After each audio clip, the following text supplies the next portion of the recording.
ناظرین السلام علیکم ورحمۃ اللہ وبرکاتہ۔ استقبال ہے فکر و خبر کے خصوصی پروگرام سچی بات میں۔ ناظرین، آج میں ایک اہم موضوع لے کر آپ کی خدمت میں حاضر ہوا، اور وہ موضوع اور وہ مسئلہ ہم سب کے دین اور ایمان سے تعلق رکھنے والا ہے، اور ہم سب کی بنیادی ضرورتوں میں سے ہے۔ ناظرین، جیسا کہ آپ سب شاید جانتے ہوں گے کہ اس وقت پورے ملک میں ارتداد کا سیلاب چل رہا ہے۔ مسلمان لڑکیوں کا غیر مسلم لڑکوں کے ساتھ بھاگ جانا، پھر اپنے دین و مذہب کو خیرآباد کر کے ان سے شادی رچانا اب اس قدر عام ہو چکا ہے کہ ہر مہینے اس قسم کے متعدد واقعات رونما ہو رہے ہیں، اور یہ امت کا موجودہ دور میں سب سے اہم ترین اور توجہ طلب مسئلہ ہے۔ راجدھانی دہلی کے متعلق ایک باوثوق ذرائع سے یہ خبر ملی کہ ایک سال میں، آپ ذرا غور کریں میری ان باتوں پر، ایک سال میں دہلی و اطراف میں 500 سے زائد مسلم لڑکیاں غیر مسلموں کے ساتھ شادی کر کے اپنے گھر اور والدین سے بھاگ چکی ہیں۔ ریاست مہاراشٹر کے پونا شہر میں پچھلے 2 سال کے عرصے میں 60-70 لڑکیاں مرتد ہو گئی ہیں۔ وہیں بھوپال سے ملی اطلاع کے مطابق بھوپال کی گنجان مسلم آبادی والے علاقے میں اس طرح کے دسیوں واقعات رونما ہو چکے ہیں، اور صرف غیر شادی شدہ لڑکیاں ہی نہیں، شادی شدہ عورتیں بھی اپنے شوہر اور بچوں کو چھوڑ کر غیر مسلموں کے ساتھ چلی گئی ہیں۔ بعض علاقوں کا حال تو یہ ہے کہ ہر دوسرے تیسرے دن سوشل میڈیا پر یہ خبر آتی ہے کہ فلاں مسلمان لڑکی کسی غیر مسلم لڑکے کے ساتھ گھر سے بھاگ گئی ہے، یا فلاں لڑکی نے کورٹ میرج کی عرضی داخل کی ہے۔ اور بات یہیں تک محدود نہیں ہے، بلکہ وہاں کے لوگوں کے بیان کے مطابق مسلمان لڑکیوں کو قریب کرنے اور پھر ان کا جنسی استحصال کرنے کے لیے قیمتی تحفے انعامات دیے جاتے ہیں۔ مثلا مہنگے mobile, iPad, laptop, Activa bike وغیرہ باضابطہ ان کی فنڈنگ کی جا رہی ہے، اور ایک سوچے سمجھے منصوبے کے تحت انہیں اس کام پر لگایا گیا ہے۔ بعض فرقہ پرست تنظیموں کی پوری کوشش ہے کہ مسلمان عورتوں اور لڑکیوں کو ان کے دین سے بدظن کیا جائے۔ شادی شدہ عورتوں کو طلاق، گھریلو مظالم اور آزادی کے نام پر ورغلانے کی کوششیں کی جا رہی ہے۔ ان کو پیسہ دے کر، نقاب پہنا کر اسلام مخالف بیانات ریکارڈ کروا کر انہیں سوشل میڈیا پر وائرل کیا جاتا ہے۔ ان کو قیمتی تحفے دیے جاتے ہیں، ان کے لیے انتظامات کیے جاتے ہیں، اور ان سب کا نتیجہ یہ نکلتا ہے کہ وہ لڑکی اپنے گھر سے بھاگ کر کسی غیر مسلم سے شادی کر لیتی ہے۔ 4-6 مہینے کے بعد تو اس کو طلاق دی جاتی ہے۔ اکثر یہ ہو رہا ہے کہ 4-6 مہینے کے بعد تو اس کو طلاق دے دی جاتی ہے، یا پھر اس کے ساتھ اذیت ناک سلوک کیا جاتا ہے کہ اس کو اپنا جسم بیچنے پر مجبور کر دیا جاتا ہے۔ چونکہ اس کے ماں باپ کا دروازہ اس کے لیے بند ہو چکا ہوتا ہے، اب اس کے لیے کوئی چارہ کار نہیں کہ وہ لڑکی اسی گھرانے میں رہے اور وہ اسے جیسے چاہے استعمال کرے، یا پھر اس کو قتل کر کے ہمیشہ کے لیے اس سے نجات حاصل کرنے کی کوشش کی جاتی ہے۔ ناظرین، وقت ایک چھوٹے سے بریک کا، مجھے یہاں رکنے کی اجازت دیں۔ ناظرین، استقبال ہے سچی بات میں۔ ناظرین، ارتداد کے ان واقعات کے پس منظر ہمارے ذہنوں میں یہی سوال بار بار اٹھتا ہوگا کہ آخر ایسا کیوں ہو رہا ہے؟ کیا بنیادی اسباب ہے؟ ہمیں کیا کرنا ہے؟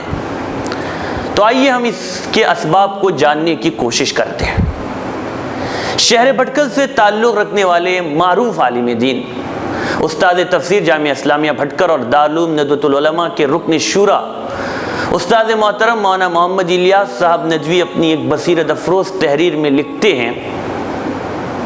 کہ ظاہری و دینی مظاہر میں اضافہ اور اخلاقی ترقی کے باوجود اندرون میں نئی نسل میں اسلام پر روز کم ہوتی اعتماد کی اس کمی کے مختلف اسباب ہیں۔ اس کا بنیادی سبب بچپن سے اپنی اولاد کو بنیادی دینی تعلیم سے آراستہ کرنے میں والدین و سرپرستوں کی کوتاہی ہے۔ اسی کے ساتھ بر صغیر میں مغرب سے درآمد نئے نظاموں، نصاب تعلیم اور موجودہ سوشل میڈیا کے عمل دخل نے ان کو اسلام سے عملی ہی نہیں بلکہ فکری طور پر دور کرنے میں بھی جلتی پر تیل کا کام کیا ہے۔ اس وقت ہماری امت کا سب سے بڑا المیہ یہ ہے کہ مسلم معاشروں میں اپنی اولاد کو اعلیٰ تعلیم سے آراستہ کرنے کی جنون اور اس کے لیے معیاری اسکولوں اور کالجز کے انتخاب نے سرپرستوں میں ایمان و شرک، حلال و حرام، جائز و ناجائز کے فرق کو مٹا دیا ہے۔ نصابی ضروریات اور ثقافتی یعنی کلچرل پروگراموں کے نام سے اپنی اولاد کو ایمان سوز یعنی جس سے ایمان چلا جائے، ایمان سوز حرکتوں سے روکنے پر بھی ان کا کمزور ایمان آج کامیاب نہیں ہو رہا ہے۔ کو ایجوکیشن سے کل تک حیا سوز واقعات سامنے آ رہے تھے، افسوس اب ایمان سوز یعنی ایمان سے نکل جانے والے واقعات کا ہمیں سامنا کرنا پڑ رہا ہے۔ ہم روز اس کو دیکھ رہے ہیں کہ اب 2/3 ہمارے بچے اور بچیاں صرف انہی شادیوں کے خاطر اپنے ایمان و اسلام کو چھوڑنے میں بھی عار محسوس نہیں کر رہے ہیں، اور طرف تماشا یہ ہے کہ خود ان کے والدین بھی اس شرک عظیم کی ان قباحتوں کو سمجھنے سے عاجز و غافل ہیں۔ مولانا آگے لکھتے ہیں کہ تجدد و روشن خیالی اور نام نہاد دانشوری دینی تعلیم سے اپنے بچوں کو آراستہ کرنے میں رکاوٹ بن رہی ہے، اور اس کو والدین اپنی اولاد کے مفروضہ روشن و تابناک مستقبل کے لیے عار سمجھ رہے ہیں۔ دینی مدارس میں ان کے نونہالوں کا رخ کرنا تو دور کی بات، خود ہمارے مسلم تعلیمی اداروں کے بعض ذمہ داران بھی اسلامی ماحول میں عصری تعلیم کے نظم میں ہچکچاہٹ محسوس کر رہے ہیں، اس ڈر سے کہ کہیں ان پر شدت پسندی اور بنیاد پرستی کا لیبل نہ لگے۔ ہمارے تعلیمی مراکز میں وہ سب غیر اسلامی اور غیر ایمانی حرکات وہ ثقافتی سرگرمیاں انجام پا رہی ہے جن کے ارتکاب سے ایک شریف غیر مسلم ذمہ دار اسکول بھی اس گئے گزرے دور میں باز رہتا ہے۔ اور ان سب محرکات کے تناظر میں ایک کامیاب اور پریکٹیکل جو شکل ہو سکتی ہے ناظرین، وہ شکل یہ ہے کہ ان کے لیے 1 سالہ یا 2 سالہ عالمیت کورس کے نام سے دعوت نہ دی جائے، اس لیے کہ اس طرح سے آپ دعوت دیں گے تو وہ آنے والے نہیں ہیں، اس لیے کہ ان کا ابھی تک ذہن ہی نہیں بنا، بلکہ صرف یہ کہا جائے کہ صرف 1 ہفتہ یا 15 دن یا 1 مہینے کا کورس ہے، وہ بھی روزانہ صرف اور صرف 1 گھنٹے کے لیے، اس میں بھی ہفتے میں اتوار کو چھٹی، صرف 6 دن، اور آپ اس کورس کو اپنی جاری تعلیم، ملازمت یا گھریلو مشغولیات کے ساتھ بھی پورا کر سکتے ہیں۔ مثلاً آپ کالج یا یونیورسٹی یا کمپنی کی ملازمت سے شام کو 5 بجے گھر آتے ہیں تو 6 بجے تک گھر پہنچ کر گھریلو جو ضروریات سے فارغ ہو کر 6 سے 7 یا پھر 7 سے 8 یا 8 سے 9 کا وقت دے، صرف 1 گھنٹہ دن میں۔ 1 ہفتے کے اس دینی کورس میں آپ کا جی لگے تو 15 دن کا کریں،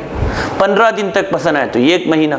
اس طرح 40 دن، یا پھر آپ آگے بڑھنا چاہیں تو آگے بڑھ سکتے ہیں، اور اس طرح بنیادی دینی تعلیم سے ہم اپنی نئی نسل کو آراستہ کر سکتے ہیں۔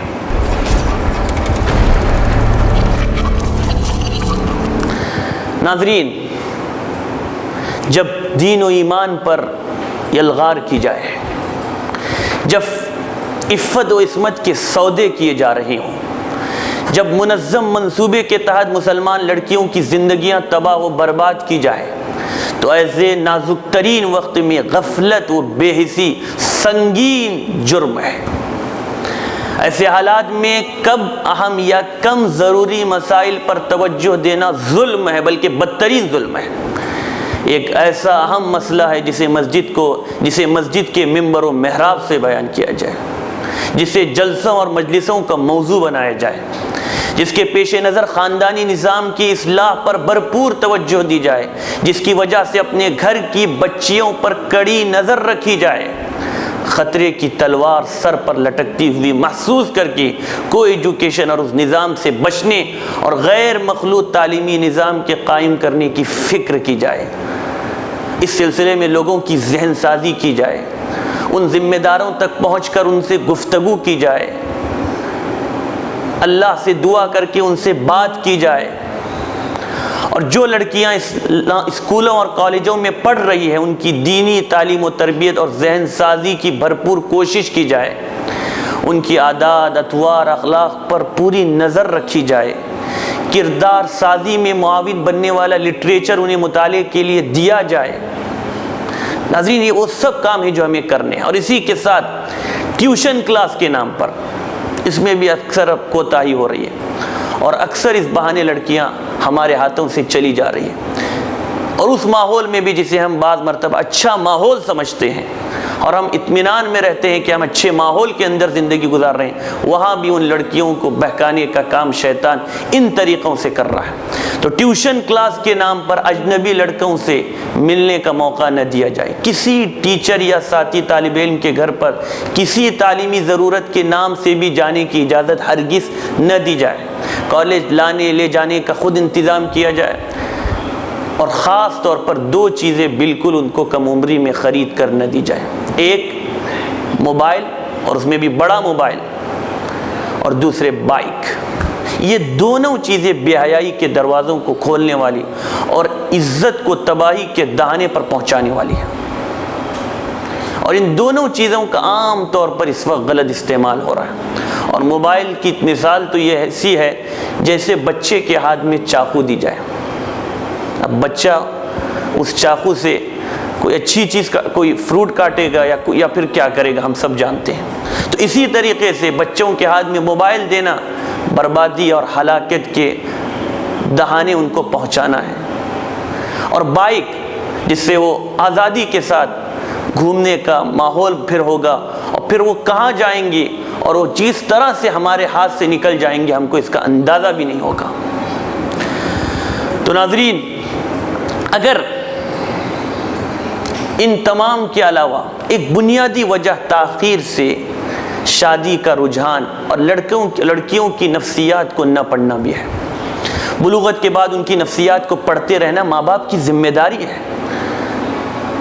مگر ماں باپ کبھی تو اس تعلق سے بالکل بے پرواہ ہو جاتے ہیں اور یہ فیصلہ کیے رہتے ہیں کہ اتنے سال بعد ہی شادی کرنی ہے۔ کبھی ماں باپ غربت سے شادیوں میں تاخیر کرتے ہیں۔ اگر شادی میں تاخیر کی وجہ غربت ہے اور مطالبہ وہ رسم کے پورا کرنے کی سکت ماں باپ میں نہیں ہے تو بھی بچیاں غلط قدم اٹھا دیتی ہیں۔ تو ایسے وقت غلطی قصور یا تو ماں باپ کا ہوگا یا پھر سماج و معاشرے کا ہوگا۔ گویا ارتداد کو اگر روکنا ہے تو جہاں ان کی نقل و حرکت پر نگاہ رکھنی ہوگی، وہی ہم مسلمانوں کو اپنے اپنے گاؤں اور سماج میں ایسی بیٹھک کرنی ہوگی جس میں شادیوں کو سادی بنانے کا فیصلہ کیا جائے۔ شادی سے اگر 3 نقطے نکال دیا جائے تو شادی بنتی۔ اسی طرح لڑکے والوں کو بھی پابند بنایا جائے، ان کی بھی ذہن سازی کی جائے کہ آپ کی دعوت ولیمہ بھی بالکل شادی ہونی ہے، اور کسی بھی قسم کا مطالبہ یا خواہش کا اظہار نہیں ہونا ہے۔ جہیز غیر شرعی عمل بلکہ حرام عمل ہے، جس سے آج لڑکیاں ایسی تکلیف میں دوچار ہو رہی کہ پوچھیے مت۔ تو بہرحال ناظرین، ہمیں یقین ہے کہ ان چند معروضات پر اگر معاشرے کے افراد غور کرے اور ہر فرد عمل پیرا ہو تو ہمارا اسلامی معاشرہ غیروں کے لیے ایک مثالی ہوگا اور وہ ہمیں دیکھ کر اسلام کے قریب آئیں گے۔ تو ناظرین، وقت ہو گیا چلا ہے، اسی پر اپنے میزبان کو اجازت دیں۔ السلام علیکم ورحمۃ اللہ وبرکاتہ۔